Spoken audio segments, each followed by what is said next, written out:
Hey everyone, welcome back to Chem Story.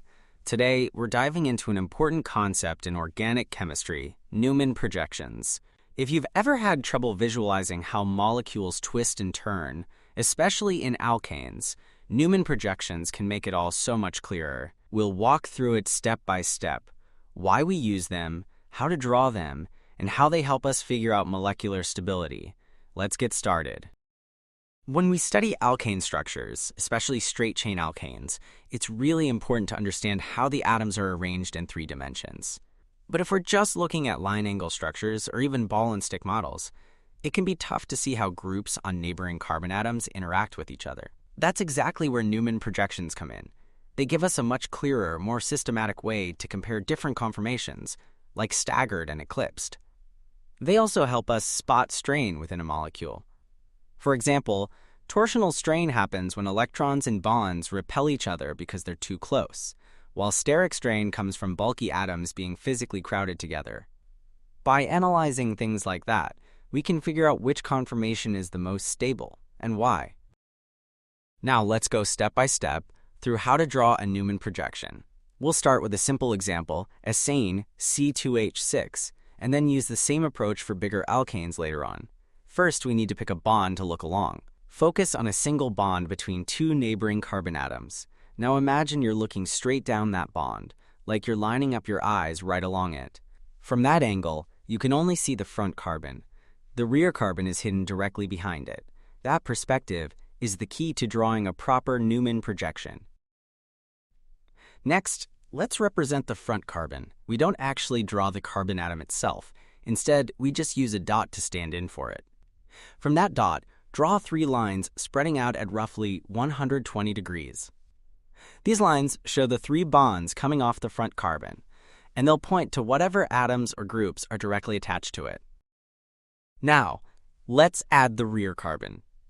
This time, instead of using a dot, we draw a larger circle right behind the front carbon. That circle stands in for the rear carbon atom. Then, from the edges of that circle, draw 3 more lines, also at about 120 degrees, and those lines represent the bonds coming off the rear carbon. Finally, we need to place the atoms or groups at the ends of these bonds. Depending on the molecule, these might be hydrogen atoms or something like a methyl group. When you're converting a wedge and dash structure into a Newman projection, your viewing direction along the bond determines where the substituents end up. In the earlier example, where we're viewing the bond from the left, bonds drawn as wedges, meaning they point out of the plane of the paper, will show up on the right side in the Newman projection. On the other hand, bonds drawn as dashes, which extend behind the plane, will appear on the left side. But if you flip it and view the same bond from the right instead of the left, everything reverses. Now, wedge bonds show up on the left and dash bonds appear on the right. So the placement of each group in a Newman projection always depends on your perspective. One more thing, when drawing the bonds from the front and rear carbons, don't let them line up perfectly on top of each other. Keep them slightly offset. That way, it's much easier to tell which atoms are in front, which are in back, and it helps you analyze molecular interactions more clearly. Now that we've drawn our Newman projection, let's see how it helps us understand molecular conformations. In a staggered conformation, the bonds from the front and rear carbon don't overlap. They're evenly spaced out.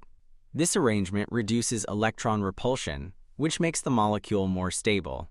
The angle between matching bonds on the front and back carbon, called the dihedral angle, is 60 degrees. And that spacing is what gives staggered conformations their stability. In the eclipsed conformation, the bonds from the front and rear carbon line up directly, meaning they overlap. This increases torsional strain and makes the conformation less stable. In this case, the dihedral angle is 0 degrees, which means the electron clouds are as close as they can get, and that leads to more repulsion. Newman projections might look simple, but they're a powerful tool. They help us visualize conformational energy, figure out the most stable shapes, and analyze strain in organic molecules.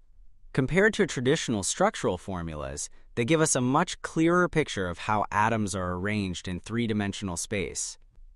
So next time you're looking at an alkane, try sketching its Newman projection and see how its conformation affects the molecule's stability. That's it for today. Next time, we'll take it a step further by applying Newman projections from ethane to butane and exploring how different substituents affect conformational stability. See you next time.